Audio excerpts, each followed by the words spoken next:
it as well. Elk hawk. Yeah. You want a 10 or a 12?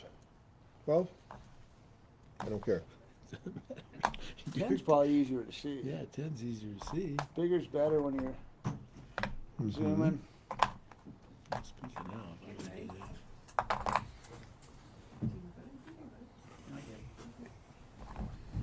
This is a panned out to include you. I think so. Or just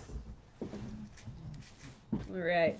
Okay. Hey everyone, welcome back to another week of Taiwan on Tuesday. My name is Claire. I am the marketing manager here at High Country. We've got Scott here, Jay Buchner, and Howard. We have a fun show. They're tying up a Humpies, which I've learned is from like 1930s. So lots to learn, and I think we're get a couple versions. We're doing an elk hair first. Is that right? Nope, going to do a deer hair. Oh, deer hair. A deer I don't hair. know anything. Well, So that's thanks okay. for joining in, and of course always to Wyoming Whiskey, Roadhouse, Jacksonville Steelworks. We're sipping on some good drinks and having some fun tonight. So leave a comment, ask a question, and we'll... Well, what about the anniversary? Oh, right, of course. Sorry. So 2022 is High Country Outfitters' 50th anniversary between Jack Dennis and High Country Flies. We've been in business for 50 years. So we are kind of kicking off things casually tonight and going to tell some fun stories about the old times back in the 70s, 80s with all of these guys, and lots more events to come this year. A fun event mid-May. Mark your calendar for that. But yeah, hopefully we'll dive into the whiskey and get some good stories out of the guys tonight. Well, one is Jay started High Country Right. Yep. Flies. I'm gonna let y'all do the true history. Ah. I wasn't even born then. Don't remind us. Thanks again, guys. I mean, we used to have brown hair. Yes, I did. But we all still have it. Yeah, that's true. Jay. But we do still have it. That's Yeah. true.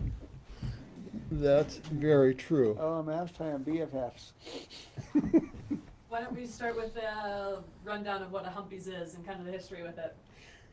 Well, Not Humpies, Humpy. Humpy. Right. There you go. well, the Humpy is an extremely historic fly from this general area, and it evolved from a bunch of base flies that weren't necessarily from here.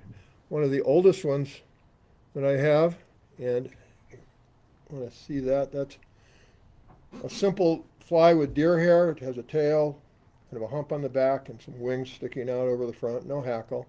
It was called a Tom Thumb, and it came from Canada. That was a predecessor of what we call Humpy now. The lake sedge originally, or that was what tied for? It's kind of like I'm- my read on that. Yeah, probably was. I'm not really sure about that. All I know now. But it could be a sedge. And then there was the west coast of California, out in California. We had another predecessor of a Humpy. This one was called a Jack Horner. Jack Horner. Yep. Horner deer hair. A Horner deer hair, tied by a fellow named Jack Horner. Thank you. One of the things that this one shows is that they notice right off that deer hair does not make a very durable back on a fly like this. And after a couple fish, it splits all up, which we decided was pretty good around here. But Jack Horner used his tying thread. It was black fly, but black tying thread to wrap over this particular fly to reinforce that Humpy so it didn't break up right away.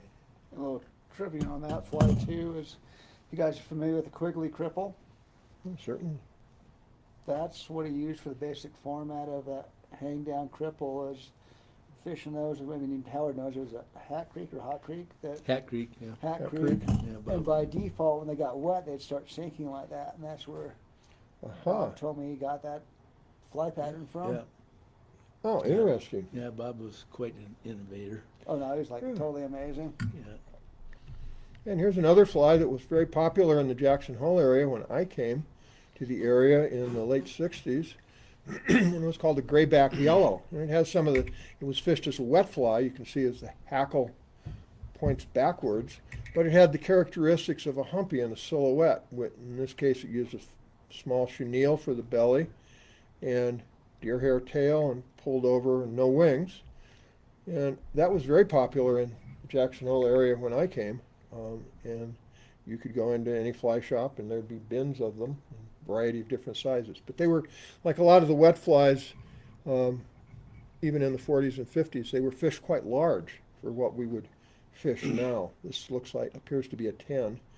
And looking at some things that Bob Carmichael, who had the first fly shop in the area in the 40s into the 50s, and so up at Moose, they had fished a lot of their wet flies in 6s and 8s, and we wouldn't fish them that big anymore. I mean, I think Grant's Montana Trout Flies book is in there, and if I remember right, it's either Central Wyoming or Central Montana is where it had its origins in.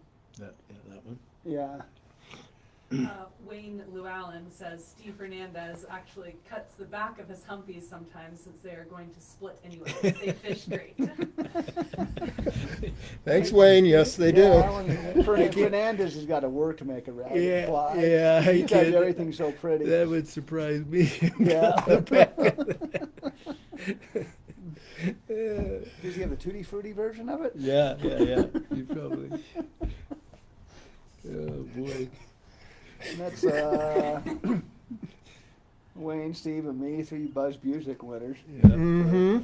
Fly tying. Oh, yes, another. But Well, that's cool. Well, and Ches, you were saying that when you were up in Livingston, whatever, that at Bailey's, whatever, and that's another name for a humpy too, a goofus bug. yeah, I mean, you're saying that's the Barnes, but I mean, Bailey's is by far the biggest producer in the West of, commercial flies for years and years and years. Oh, absolutely. I mean, and some adaptations to it, with Dan's connection with Lee Wolf. I mean, they taught fly tying classes together in New York. I mean, it's a small inbred world. Everybody knows everybody. And, Oh, yes. Yeah, full catalog of those, but they tended to use a more durable tail, and that kind of came from the wolves with the bucktail or the, not moose there, but like elk mane tails on those to make them a little more durable, Yeah. a little more aesthetic for, a lot of the public. Mm-hmm, I know Pat and Sig Barnes up in West Yellowstone used to tie. That was one of their signature flies, the humpy, or the goofus bug, excuse Yeah. me. It's That's one what of they those call them flies as well. that's like, it looks like food. I mean, a lot of it, I mean, people like them ragged that are fishing them, but it's definitely got a terrestrial-like profile, whether it's an ant or beetle, that cripple thing, I mean, it Fluttering looks like stone. food. Yeah. Fluttering stone could be. Yeah, Well, that's one of the questions I always used to get is, well, it doesn't imitate anything. Well, it doesn't imitate anything specific. It imitates a whole lot of stuff in general, Yeah. which turns out to be one of the things that why some flies are so successful, because they aren't species specific. They imitate a lot of things. It's like pheasant tail nymphs and hare's ear nymphs. Between the Yep. two of those, they probably imitate somewhere around 70 or 80% of the underwater insects. Yeah. And- Dirty brown olive, or else you die on the river bottom. Right. Yeah. And then here's some pictures from one of my books of a series of Allen Humpies, 3 generations worth. Yes. And that's Well, kind of the. explain the Allen. So, Boots Allen got here, I think, in 1931, 1932. Worked on Jackson Lake Dam, which he says I worked on it for 2 or 3 years and fought against it for the rest of my life. And he was the guy that had to go row out on a military surplus mini raft because he's the smallest guy. And in those days, I mean, he's kind of an interesting character. I mean, definitely a character. Yeah, I mean, he had the Fort Jackson, but he's pretty crazy. Some great stories. And Jack Dennis worked for him. He had Fort Jackson, but in the early days, he was like the original snow measurer guy. And he lived most of the winter up by Jackson Lake and measure the snow depths. and snail mail it back. And then he actually had wooden skis and he had elk hair skins. And then what he would do for food, he'd go fish Jackson Lake ice fish and club a bunch of Lakers and come into town and trade them for cow, for beef. I mean, he had some great stories too about like telling me about like those little ponds up by Signal Mountain, those kind of little stagnant ponds from the dam to Signal Mountain. The doctors used to use leeches a bunch. I mean, they still have medical leeches now. They're just kind of sterilized. And so he just like go wade out in his shorts, get as many leeches as he could, and pick them off and throw in a mason jar and bring them to town and sell them to the doctors. But I mean, you did what you had to do in Jackson in those days. You had dirt roads, and I mean, really probably a 2-month tourist season in those days. But I mean, if you talk about Jackson or Humpy, it's the Allens. I mean, first it's Boots, and then his son Joe with the double Humpy, which has a cult following, which is kind of a funny story on Joe. Oh, it is a good story too. Because Joe had big orders, and occasionally that's a double Humpy there. That's a rubber leg one time by Little Boots. But sometimes he liked his cocktails pretty well. And Yeah, pretty well. I think he'd be tying like those Mormon girl streamers and just forgot to switch hooks. And so he tied one Humpy on the back of the hook and was like, well, I'm not going to waste a good hook, and tied another one. And that kind of came to be, and that was like a Chernobyl ant is now. I mean, Yeah. and he'd fish it dry, he'd fish it wet. I mean, that's a fly that pretty much some guys, that's the only fly they fished. And like, nobody wanted a nice, neat, nice, neat ones. One year we had a bunch from Joe, and we ran out because he's a busy guy. So Jack Dennis tied these perfect ones. Guys come back, they don't work. Yeah. Like old Sammy was like, yeah, I go in the parking lot, put the Jack Dennis ones in, I put them on my tire, peel out them 3 times, and they're all torn up, and they go out and fish, and now they work. So there's something about that rattiness, that indescript profile that Yeah. seems to be No, attractive. we got them done. We got them done at High Country. Commercially, we had them done from Umpqua Feather Merchants, and they kept sending these ones back. We're going, no, they're not shitty enough. We need these crappy looking. Like, you got to be kidding. They're like, You'd no. never separate the wings. I mean, Oh, like, yeah. It'd be is that just a deer mess? hair or is that grizzly hackle? I can't tell, Yeah. They were just a mess, but they work. They Yeah. work quite well. It- Well- Actually, the ones I tie aren't quite as messy as that, but they work too. They Yeah. still work too. To Well, this it's day. like actually a pretty good brown stone, Clicinia sabulosa. I mean, because it's got that light belly that's kind of yeah, but yellowish, creamish, and But a we dark carried back. them. We carried them in yellow. We carried them in red, black. And then the Fluorescent green. Yeah, fluorescent green. Yeah. little Yep. Boots was tying them with rubber legs, Yeah. and the grandson. Yeah. Well, back in the old days when my wife and I tied flies for Boyer's Rod and Reel Shop, which was down the street across from the Word Hotel, it was a long, narrow shop. Half the shop was fishing tackle, half the shop was Indian jewelry. Now it's all Indian jewelry. But that was the Humpy was the single most popular fly that we tied for him. And we tied almost all these flies. Yeah. Oh, up until I want to say they're 90. Probably well, we moved in 94. So I'd say up until about there, 93, 94. Size 12 yellow Humpy, we couldn't get enough of them. Oh no! I mean, And just that throw it was- out of the that boat was like the- 2 feet, and you catch a fish. That was the #1 fly, man. Oh yeah, And then, I mean, absolutely. the first time I saw a real Allen Humpy is my first year I worked down at Skiing Sports, down where Orifice and that big place there's down there, and Boots came in and like, who's this old guy? And he had this jar of Humpies, and I think they were tied on eagle claw bait hooks, and Mormon girl streamers tied on eagle claw bait hooks, and told me why he had to buy American flies. I mean, and Boots was a character, and he was Oh, an boy. entity, and like, Alan's not fly fishing purist, believe me. He had Boots' little bait shop, and you go over there's honor system. You could go buy flies and drop your dollar in the jar, or there'd be sucker meat or sculpins, One time somebody stole the money, and there's a lynch mob around town looking for him. And it was the old days in Jackson. Oh boy, the old days in Jackson, for sure. All right, let's get it started. Okay, look, well, the humpies that I'm going to do a size 10.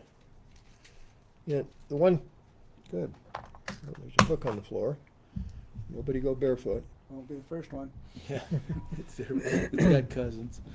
Okay, without a doubt, the most popular color when my wife and I were doing these in large quantities was a yellow one. Size 12 was probably the most popular, but followed very closely by 10s. We tied them from 10s through 16s, or 8s through 16s, I'm sorry. And I'm sure that they actually still work in size 8s. The biggest fish that I, as a guide, the biggest fish that I ever had a guide client catch was on a size 8 black humpy in the lower part of the river. And this was a fish in the 24-inch size range, very big fish. We put it back, which was unusual for those years. But I'll do a yellow one. Or is that going to show up well, or would you like fluorescent green better? Dealer's choice. I don't care. Oh, you gotta do yellow. You gotta do yellow. You gotta do. We'll do yellow. Traditional. Okay. This is a standard length hook in a size 10. And we'll start the thread on here and wrap it towards the back. The thing that makes the humpy so unique, and it's interesting, people have have struggled with it over time, but the whole deal is that it is very strict proportions make it work. The original ones, and even the samples I had here of pre-ones, use deer hair. I've never cared for deer hair. It was always seemed a little For a tail. Yeah. for a tail. Yep, it's gonna For a flat tail. out. Yeah. Jack Dennis started using elk or moose hair. I didn't like moose hair very well. It was too black. It seemed to be strike it off color. So I started using elk hawk.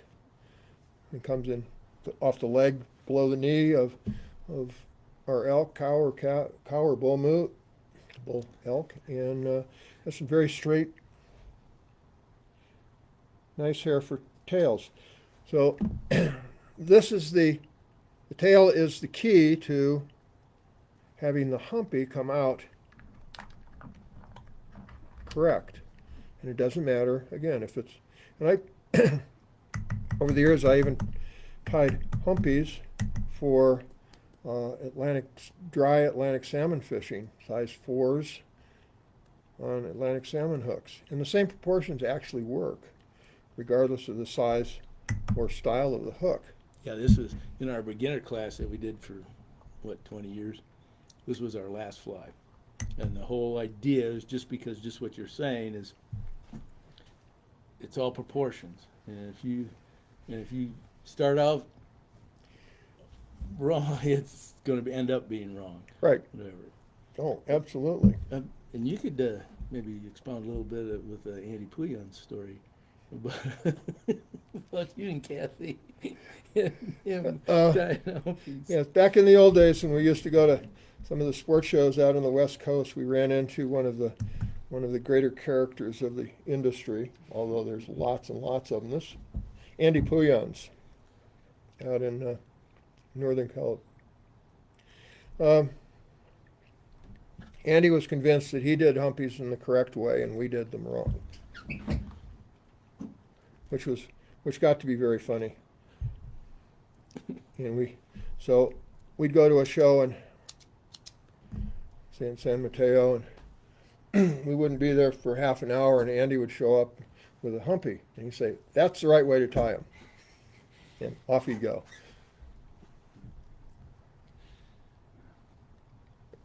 The story will continue. Anyway, the point of the humpy is the first thing we do is get the tail correct. If you get the tail correct, the rest of it all falls together. Okay, so I have some marks on my scissors to mark the length of the tail. We'd like the tail to extend off the back of the body the length of the hook shank. And I'll see if I did that in the proper length. Yep, a little practice did help. Yeah, Okay. repetition Yeah. helps you learn. Yeah. 600 or 700 dozen a year. That kind of Right. helps doing with the proportion. It does help. Anyway, so we have it the right length, but the other key element here is where it ends. I have started this in the middle of the hook shank as far as the forward and backward length of this hook shank. In this case, I may be 1/2 millimeter too far forwards, but we'll fix that. There. So if we start this humpy in the middle, which now becomes our frame of measurement, our measuring point, and the tail extends the correct length, and it still is. Now Okay, we- so when you're saying hook shank, you're talking about tail set position to the eye of the hook to the eye of the hook. and halfway between. there. Halfway between, we'll call the center. The center is our key spot. Okay, so we start the tails right there. We don't want forwards or backwards. It has to do with the hump. We'll take some mule deer hair, and Which just happens to be gorgeous. Yeah. happens to be rather nice. Yep, it was that early season archery probably. Gary Dear. Barnes says y'all are legends. 3 legends. Famous or infamous? Yeah. Only in our mind. Up to you. In someone else's mind, I guess. Mhm. Okay, talk a little bit about deer hair Oh, because okay. we used to have a Wiswell used to tie all kinds of stuff for us, whatever. But you know, he had that Massachusetts Boston accent. Oh, yes, here. No, it isn't. No, it isn't. It was for him because Well, he'd make it work. But I- for most of us, Yeah, I don't know if I have much of any other deer hair with me. We'll have a bad batch so For- we can compare it. Yeah. But one of the things when looking at deer hair, this being an exceptionally nice piece, but we have a gradation of colors. Starts out at gray, and it will shade into darker gray to almost black, and deer hair will have white tips. Or a tan section with little black tips beyond that. the very last Very- the tips will be black. Yeah. So the gray part of this will be hollow and be good for flotation, good color for the humpy, and That's bad hair. ick. The only thing you can do with this chunk of hair is to use it for underwings. And so here we have another piece of Shaving brush. maybe. Here we have another piece of deer hair, and you can see very, very quickly the difference. We have a gray section in here on this one, but it's only about 1/4 of an inch long, and then it shades real quickly into darker and darker and darker gray. What we'll find is this has almost no hollow hair in it at all, and if we looked at where this came from on a deer, we'd find that it came right down the middle of the back. It's likely where this came from. And a little under fur in there. Yeah. Later season. Mm-hmm. But with that length, probably a December deer. And you're never going to tie a nice fly with it. Well, you're gonna make nice underwings or something. Big salmon fly. I mean, something big. Yep. Anyway, there's a radical difference between not a good piece of deer hair and an exceptionally good piece And you're of looking deer for hair. size, you know, the length of the tips and how short and whatever. And you're gonna, you know, different hair is gonna go for different size hooks and stuff too. And- All things being equal, straighter's better. yes. You don't want stuff with a drape, it's going to screw it up. You don't want stuff that looks like this, you'll never tie a nice fly. So, I mean, straighter's better. Unless you're tying a double humpy. Right. Yeah, I mean, when I Double look humpy, like then you have know, it. But the it's light gray little part. blonder. Yeah, but the light gray portion of this is hollow. It's also the parts we look for if we're going to use it for spinning. Now this piece, which has quite even tips all right at the moment, I'm not going to wouldn't use mostly for you know, generally for spinning. I use them for flies like this. And that lighter hair, if it's hollow, will actually have a slight ripple to it. Mm-hmm. I mean, it's really hard to describe. I mean, it's the hair will be straight, but it'll actually look slightly rippled. So I'll cut a clump of hair from a little wave to it. A little bit. I'll take a clump of hair, and all the deer hair, regardless, has some underfur in it. So I'll take a little comb and comb the underfur out. The underfur will create a problem. If you're going to put it in a hair stacker, it won't stack if it has the underfur in it. And we'll put this in a little. You're lining the natural tips with a hair stacker. A lot of people forget about Yes. that. You know, Yeah, the natural tips down. And you guys that end up taking Wayne Llewellyn's, because all those little hairs have like little scales on them. So if you have underfur in there and he goes to stack it, it's gonna grab onto those, each one of those little single fibers are gonna grab that underfur and won't stack. Yep, you can put it, if you leave the underfur in, you can put it in and out of this hair stacker 10 times and you'll never get it to go No. to get straight. If we take the underfur off, they drop right into a nice even clump.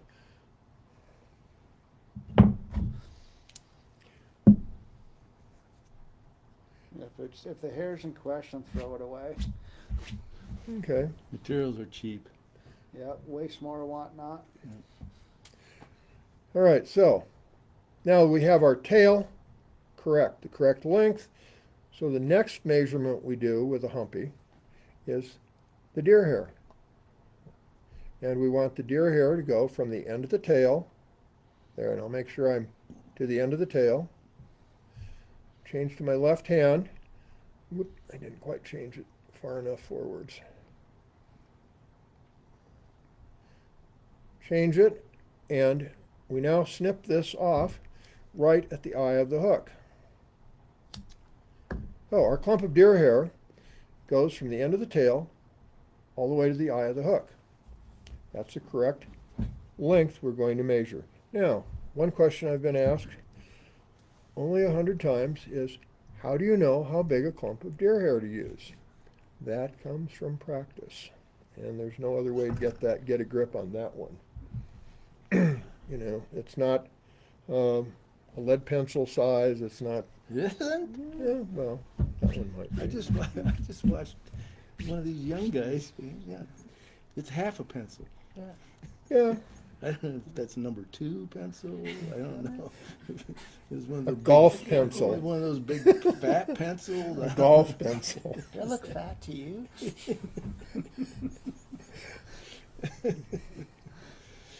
So Ches, you and I This- kind of came here. Does this deer hair make my humpy look fat? Hopefully it does. Hopefully it does. So Your fat Ches, makes- you and I kind of came on the tail end of these guys, so Yeah. we got to have the blessing of knowing a bunch of kind of really legends. No, we were and pretty stuff. lucky. I mean, I Yeah. got here in '84. I Yeah. mean, and in the age where I still met some of these people when they were still alive, which was pretty cool. Yeah. I mean, you just learn Oh, yeah. a lot from different people. I mean, that's kind of why I did that book there, is kind of a tribute to people in the flies that influenced you. You know, you're learning stuff from people all the time. I mean, you learn more bad habits from me than you will from anybody else, but you learn from people all the time.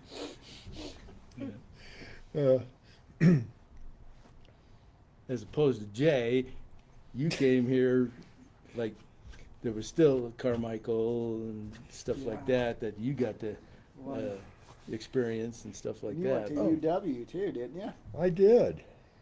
I was on the 3 college 5-year program. I'm on the one college 5-year program without a degree, but I did letter and track at a division school. There you go. Okay. Nothing wrong with the victory lap. Yeah. So anyway, now we measure our deer hair to be length from the end of the tail to the eye of the hook. So the next key part, and this is why we made sure that this tail is tied in the middle of the hook, is that that's where we tie down the humpy, the deer hair. I don't have to worry about whether I'm too far backwards or too far forwards. I have a spot right here where I can just set it down. Now, first thing I want to do is we'll take a fairly loose wrap and a tight wrap, and then pull it tight. The reason I do that is I don't want this hair sliding around the back of the hook. I want it to sit up on top of the hook. Okay, to continue with that, so we'll put a few more wraps of thread on there, make sure it's secure. But I want to continue to have this deer hair be up on top of the hook. So one of the next keys to making this fly come out correctly is to pull the hair up so it does not get a chance to wrap around the hook. And if we want a nice little bulge out the back for our humpy, we can overwrap it just a little bit right there. Now we'll use this thread, and the thread I'm using for this in a size 10 is the, what is it, 210 flat wax. Flat wax. Yeah, Flat waxed Danville. Danville. Yep. It comes in a whole bunch of colors. Now, after my arrival in Jackson, and I was tying flies then with Jack Dennis, we had one of his customers at a fly shop. He had a fly tying operation. There were some guy from New Hampshire, myself, another fellow, and he taught some ladies to tie. But we had a individual, one of his clients, want this color. This color, fluorescent green, was originated here by a special order from a client. Really? Mhm. From Is Danville. that, Well, yeah, 4 fluorescent green Yeah, but that humpies. the monochord, or is that This is flat this is wax? flat wax flat as wax. well. Yeah, it's flat wax. Actually, for a long time, they didn't make monochord in fluorescent green. Well, it's a different material for sure. Yeah. I mean, well, they make this in a 140 denier too, which is more that 3/0 kind of size Right. on the Danville. Mm-hmm. Okay, so the fluorescent green humpy was, the color itself was actually originated in Jackson from a client who wanted to, and so if we're going to tie, how many ever dozen for a client, we might as well keep a few ourselves and use them. Yeah. They were just gangbusters. They worked every bit as well as the yellow. One of my, in years after that, one of my fly clients who went to New Zealand for a month every year Sounds nice. was seriously, I must have tied half a dozen different types of beetle patterns that he wanted for a Manuka beetle in New Zealand, which was a big event down there, and produced some of the larger fish in New Zealand. What he settled on as being the top fly was fluorescent green humpy in size 14. And so after he figured that out, then he'd take a whole bunch of fluorescent green humpies to New Zealand, and he'd send me a picture every year of a 8 to 12 pound brown trout with a fluorescent green humpy in its mouth. I told him that I thought it was rather rude that he'd do that, Yeah, instead but he of, did it every year Instead anyway. instead of Inviting you on a send, trip? yeah, instead of sending you a picture, how about an invitation? And Right. one thing you'll notice too with the two different types of hair that Jay used, you got the hawk down here, elk hawk, which is fairly stiff, and the deer hair that's fairly soft. They're very easy to separate. Yeah. Where if you tie them out of similar material, Yeah. it's a nightmare. They Yeah. always bind up on each other. Yes, oh, they do. They get all tangled up, and you Yeah, have you're trying you to- have an You're pulling what Absolute you're saying, mess. Chaz, you're pulling tail fibers with humpy Yeah, fibers. But if you and, do that like he's doing, yep. you pull it up a few times, they just Yep. naturally separate Yep. because there's two different densities. right. And after, so now that we've gotten to the front of where we tied down our body and tail, now we bring this deer hair forwards as evenly as possible. But again, I want it to be on top of the hook. So when I tie it down, I also have to concentrate on holding this clump of hair off of the hook. Otherwise, it has a tendency to wrap around the hook and cover up the belly. So we'll hold that up, and we can exaggerate that and make sure I hold it up and use the thread to pull it down. It's going to be on top of the hook. That's a very critical issue. So behind the wing, I'm going to make several more wraps, and I'm going to make a little platform. A platform, because what I'd like to do is shift this whole wing group just a little bit forwards so that I can get an adequate amount of hackle behind it and in front of it to balance it out. Oh, here we have our, we'll pull the wings up. I've made a little platform behind it. We'll pull the wings up, and we'll wrap in front of them. Okay, so I'm going to ask you a question.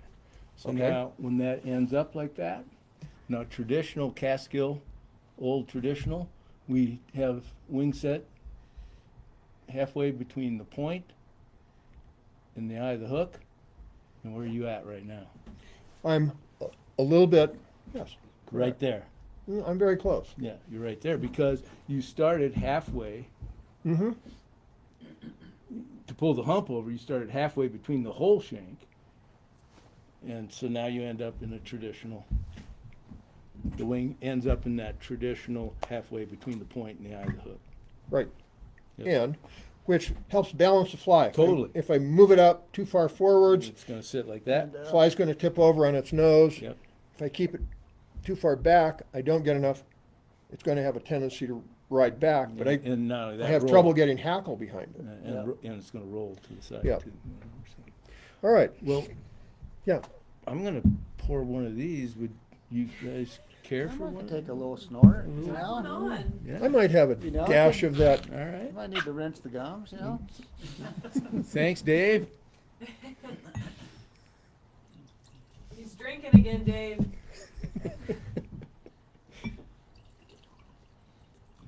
Well, Gary said he's watching up from Ryrie, Idaho, and I asked if it was dumping snow up there, and he said it is. So Nice. it sounds Good. like we're getting snow everywhere. Good. Make some turns, feed the fish some water.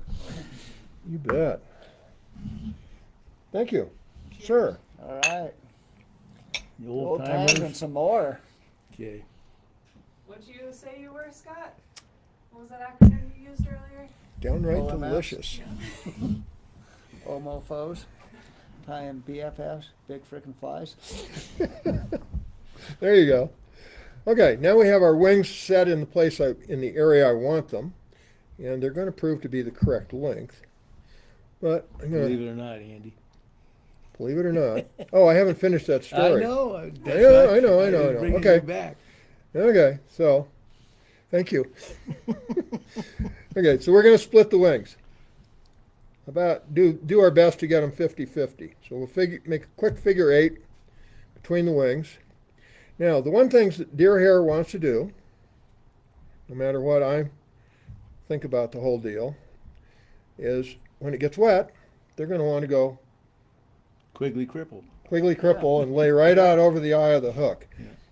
If we'd like them to stand up, I'm going to take the thread and individually wrap about 3 wraps around the base of each of those wings. And as I'm doing that, I'm pulling back towards the tail to reinforce them so that they're going to stay there and not lean out over the eye of the hook. All right, back to the Andy, and this is a good place for the Andy That's Pouillon why I brought story, it up. which is why you brought it up. Exactly. Okay, well, Andy was convinced that the only way to do a proper humpy was to tie the wings in separately first. Correct. Tie wings in from maybe even a different piece of deer hair, more like the one Scott has here. Those would make. No, they wouldn't. No, No, that wouldn't. That ain't gonna Sorry. be anything. No. I'm not gonna. Anyway, so tie the wings in separately, end first, then the tail, then some deer hair that you'd fold over and clip off. Because if you do it that way, you don't have to be concerned about the proportions or measurements. And so and the only trouble is you start running into a space problem when you tie a clump of deer hair over and try to snip it off without damaging the wings. It becomes, you get a little bit of. So anyway, he'd present us with a humpy tied in the way he wanted. Well, wanted it actually, done. he used the wings and then created the hump out of the wings. Just pull it back and Yeah, pull it yeah. back He'd do forward, so you the get he'd that. do the So out of the butt. yeah. So I see. he'd do the proportions back assward compared. Right. Okay. See, he never was going to explain how he did those. Oh, like Andy, are you he kidding? just come. Oh, like, no. He'd just give you one Like, or no, two. that's the way to do it. Well, one year they creative sports and what was the name of it? Thought of it, yeah. Yeah. I just- Anyway, they came out with a product which was a Oh. mylar thread Yeah. in a variety of colors. So it was kind of a reinforced thread. It was a narrow mylar tinsel stuff Yeah. with some little thin strips of reinforcing in it, so you could actually use it to tie with. So that year I went over to their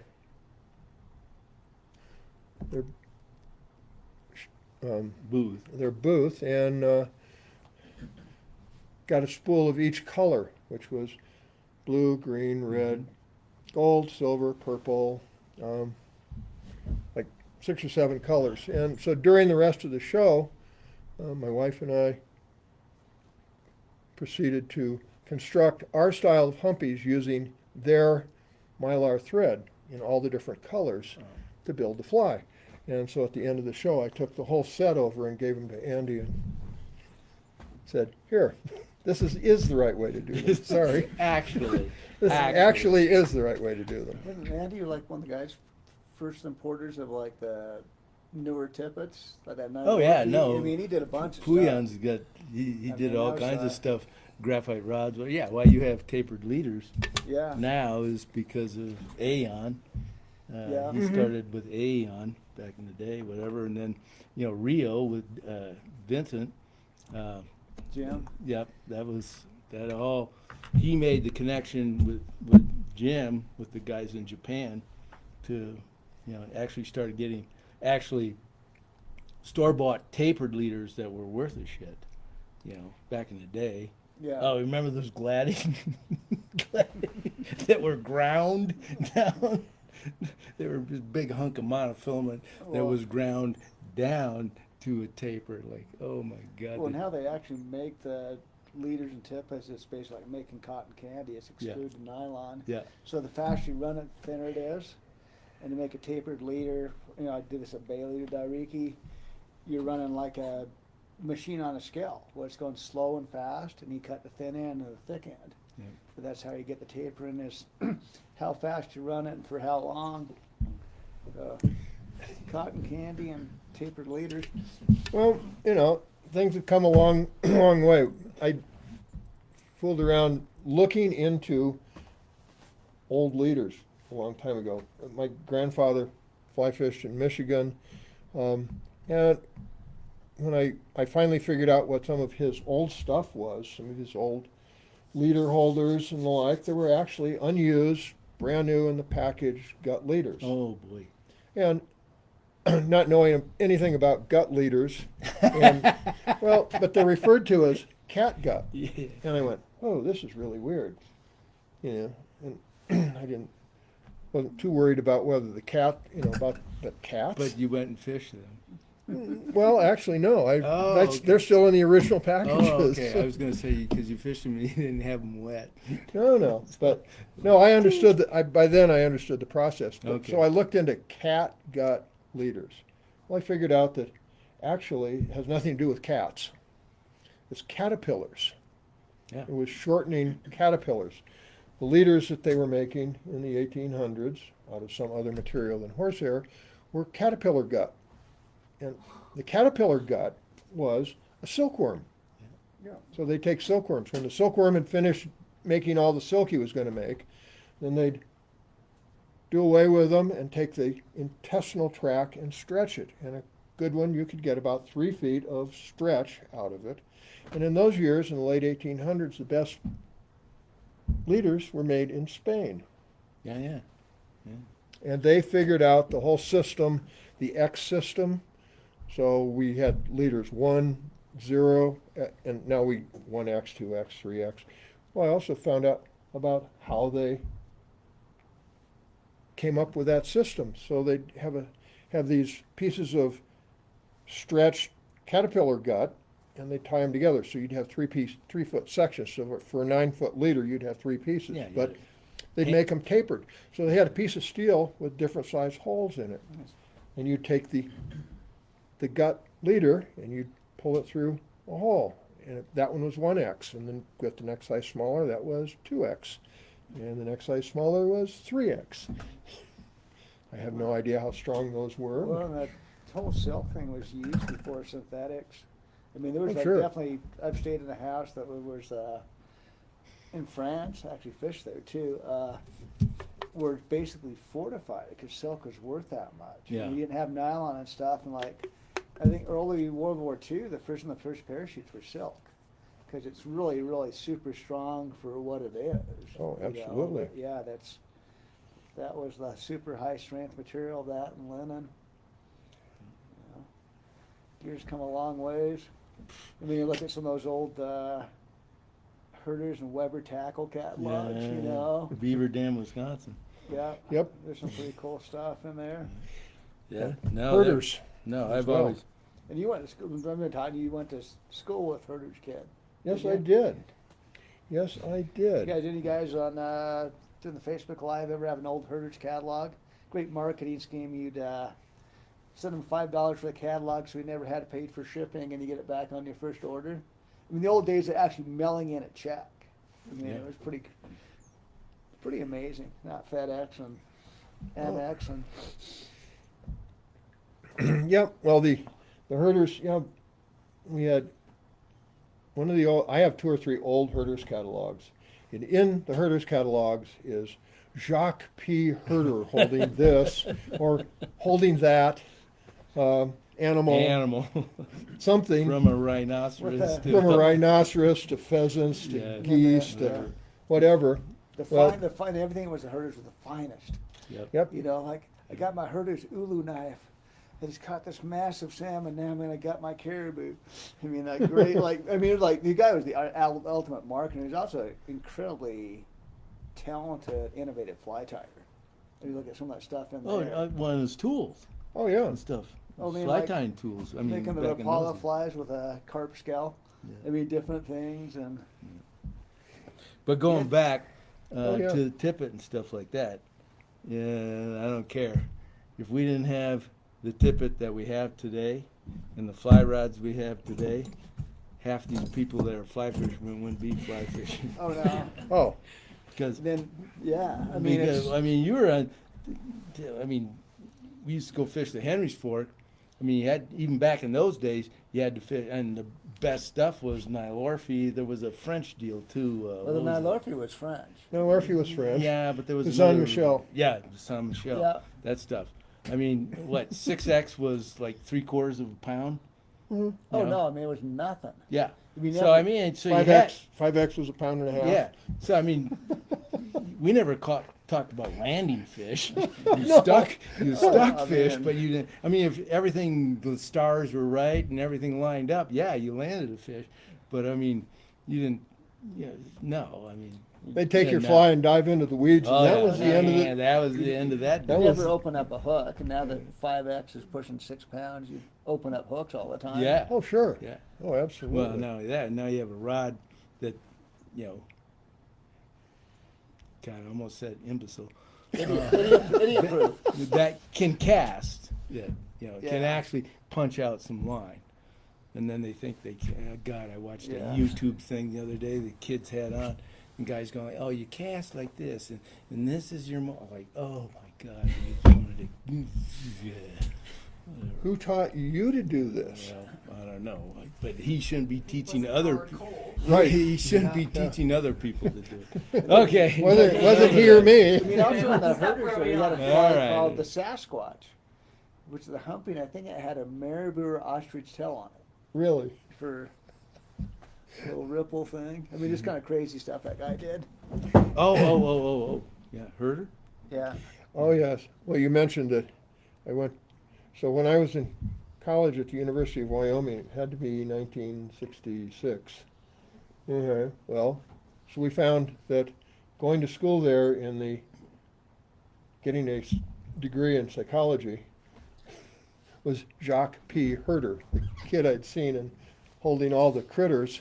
And he'd had all of that he wanted, and with nothing to do with Pop? anything. He was involved with the outdoors still, but he was not interested in having his picture taken. What color? Okay. He wanted Hold to on, be hold he on. wanted to become a psychologist, Hold on a little psychiatrist. second right there. Back that up. Okay, all right. So, No. yes. Okay, go ahead. No, go ahead. You started a question. I Okay, interrupted you. because you just did a little move that I almost guarantee hardly anybody ever does, or very few. Okay, so we're going to put a hackle on here, and I would prefer I grab some hackle at home. So I'm not going to do very many tens tonight because I keep having difficulty finding hackle for Yeah. flies this big anymore. Well, I have two pieces of saddle hackle, a brown and a grizzly, that I selected. We've pulled some of the fibers off the butt ends so that the butt ends are right there. I want my hackles to face forwards, the dull side facing forwards, concave side forwards. Steve Fernandez. Okay, but now where are you putting the stems? That's my point. Okay, so I'm going to take these bared stems and we're going to lay them Underneath. underneath the wing, Most people are going to put those over the top, almost guarantee you. angle them here, down, an angle like that, well, Yep. below the wing in that way. So, and they're long enough so that, and here, Steve Fernandez and Wayne, I'm making the stems fairly long so I can conserve my thread wraps in any one spot. I'm going to make a secure thread wrap there, and that's probably one too many, but we'll wrap forwards, and I have the stems fairly long, go up towards the eye of the hook. Not past the eye of the hook, but to the eye of the hook. Now I have, So without adding any so bulk. you just incredibly trim those to perfectly end.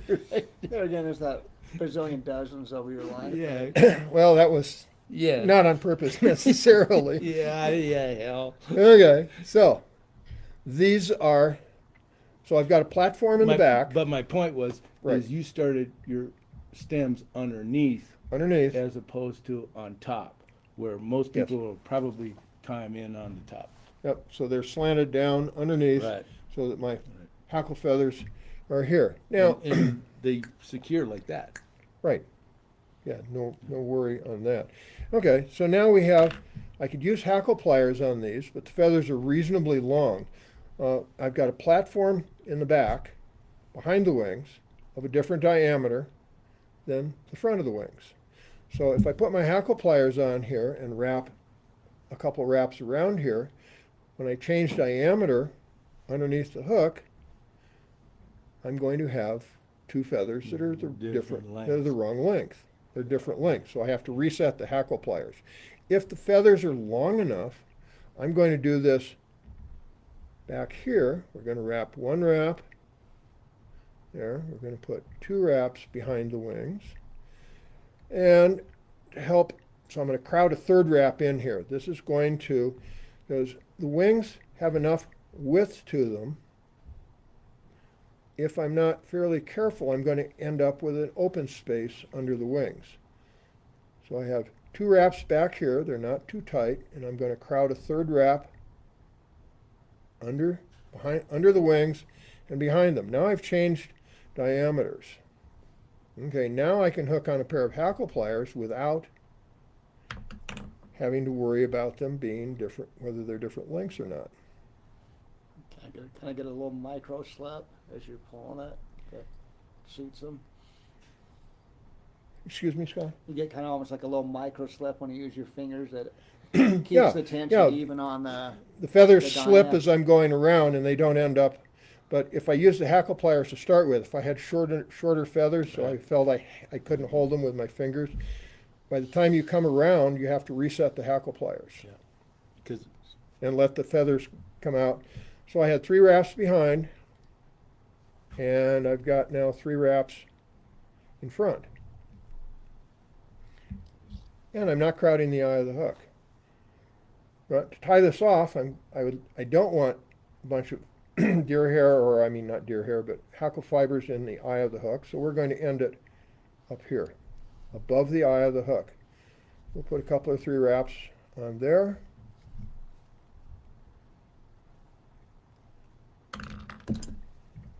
I can snip that off without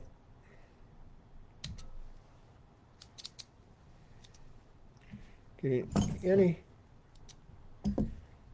thing in there. And then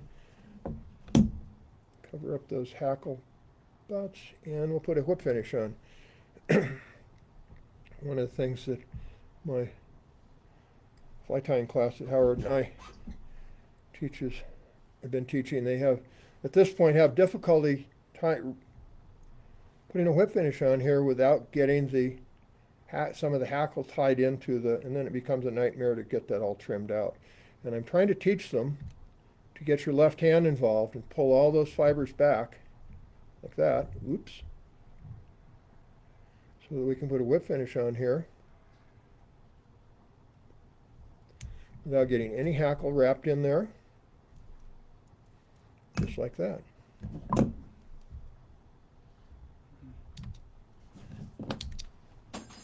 You get the grizzly brown hackle, but it's the I guess the old school traditional yellow Humpy and Jackson's always had the grizzly hackle. Most of them I've seen. Grizzly and mixed when Yeah. I was doing these for. or if you're wealthy and knew some people, you could just do Cree. Mm-hmm. And now that I've finished this and gotten it out of the vise, I found that I did have 3 deer hairs that strayed a little too far underneath. Little buggers. Okay, no more of that for you. Thank you. It's probably wise. All right, so there we have a little yellow Humpy. You can see the yellow color on the belly, or whatever color you're going to tie it with. And those are the proportions that will make this come out. And it does not matter, again, if it's a size 8 or an 18. We're talking a little bit about what these things are imitating. They're a general imitation of a lot of things, but the last bunch I sent to New Zealand were being, they were using 16s and 18s in the Humpies, yellow ones, for mayfly mergers. Yeah. And I actually had an experience using a Humpy as a mayfly emerger as well, and it happened to be on the Henry's Fork. And I was not Hun- fishing on the railroad 107 miles. Know what section? range. 107 miles of the Henry's Fork. What section? I know, it was kind of below the waterfalls areas. Ah. But I got down there without any green drakes. And the green drakes were hatching upstream, but I had no idea we were going to run into green drakes. But we ran into green drakes, and I had no green drakes. However, a fluorescent green Humpy in a size 8 was absolutely perfect. 8s or 10s. Now I can't remember. Maybe 10s. But Some years, 8s. yeah, well, I know, but I can't remember whether I used 8s or 10s. But the fish were very enamored with, Receptive. yes, very receptive to a, They open their mouth. and then they shut it with the fly inside. But yeah, it was pretty neat. But Most of a lot of you guys that don't know Jay, he's the bug guy in Jackson. He's like the ultimate entomologist. He knows everything.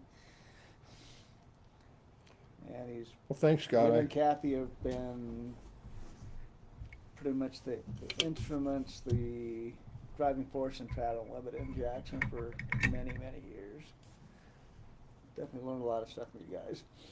Thank you. Well, thanks for all your support. I mean, gosh, No. it's, but yes, Jackson needed a Trout Unlimited chapter, and I was involved in making sure we had one. And has stayed with it for. And stayed with it to make sure it didn't go anywhere. But by using our measurements that I went through, we end up with the wings being the correct length. They're the same length as the hackle. From a trout's perspective, the wings show up. We get a beetle. You might want to bring it down here. I Yeah, don't know if some you can other see it some up other there. kind of a silhouette, but the wing. No, I was just holding it up to see. I know, but I don't I think know it's you guys anything. can't see it doing that way, but the silhouette against the lights being the side that kind of like what the trout would be looking at. Well, yeah. Now that is, actually fly time. Instead of throwing a gob of foam and some rubber legs on a thing and say you're a fly tire. But the But that's colors just- on the foam. It catches I fish. can see it so much better. They do catch fish. No. And- Yeah.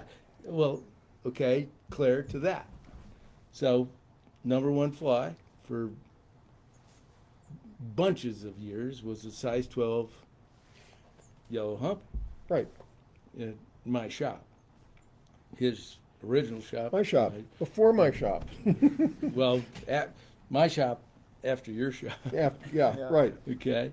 So then the guys are going like, foam came very popular. I'm like, well, they can't see it. I'm going like, it's a size 8 with with a leg. Like, what do you mean? Like, what would you have to do if you were a guide to teach somebody to fish a size 12 yellow humpy?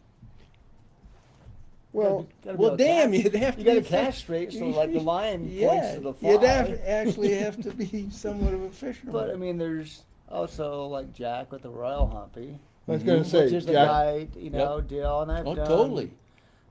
plenty of those for Okay, and certain what's clients the difference with Royal Humpy? Royal Explain. Humpy's in a white calf tail wing. Instead of So I've of actually even done it with like yellow and chartreuse wings. Sure. for Sure.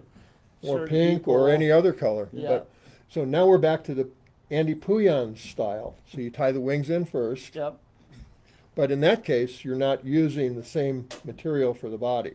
right. I didn't realize he was doing that. So you're using the deer hair then hump as a separate with white calf tail wings that pop up. Mm-hmm. And the calf tail's gonna be less bulky, so there's not as big of a bump underneath to start out with. I mean, as far as Yeah, pulling it for over. your transit, Yeah. for your transition. David DeFazio just chimed in and he said that Sanchez needs to switch to whiskey, and I said that it's just hiding back there and that we got everyone filled up.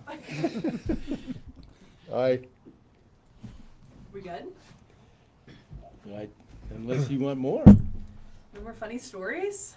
I don't know. We'll do the Robbie Carrot joke. You know the difference between a fairy tale and a fishing story? Fairy tale starts with once upon a time. Fishing story goes, this ain't no shit.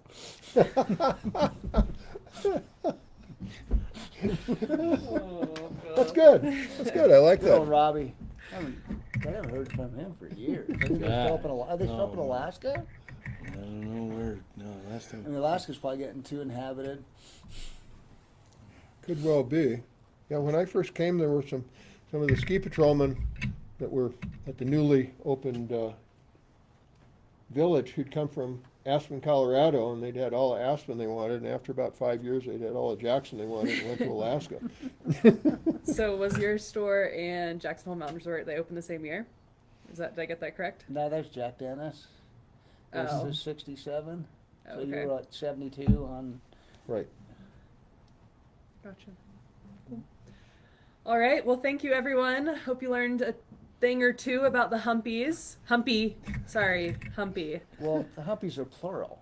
Right. It's Well, the we only whole tied one family. tonight, but I guess we have multiple around. But I brought a couple in case you want to. Yeah, they breed. Watch out! Look what happened right there. I mean, Look at that. Oh my God, they're everywhere. They're like mice. You guys I are too mean, they're much. well, they're called humpies. Maybe for a 'Cause reason. maybe a Well, hump too much. Well, I see where you're going with that. double humpy. Picking up where you're laying down there, Howard. So we will see you guys in a few weeks. We've got, I think, 2 more shows, and then it's spring, summertime. Howard's off to Canada, and No. Jez is going to Hawaii. Maybe I'll get to go on vacation. We'll see. It's Oh, no. dumping tonight, though. What It a is. sweet, Oh, man. sweet it is dumping. What a nice deal. Yep. Yep. We only need minimum of 2 feet. Yep. Yep. That'll be a good start. Yep. Because we Um, haven't had any snow since Give us a December. like, give us a follow, so you guys can get updated when we go live and do some more posts and everything. And we'll be sure to snippet some of the stuff tonight so we can get you the information that you guys want to hear. Cheers to Wyoming Whiskey, Roadhouse, Jacksonville Steelworks. Always appreciate the booze. Yep. And classes this week. Jay Yeah. events tomorrow night, and then we'll play with Firm Foam and Feathers with me on Thursday night, one nighter. Yep. Yeah, Yep. so last week of, well, yours is 3 weeks long, but Scott's is just one night, so. Yeah, This and we're week going to is start. last. We're going to start essential techniques. Oh. We're coming up with very important things that it's like the proportions on a humpy. If you can't It's get essential. the tail right, it doesn't come out right at all.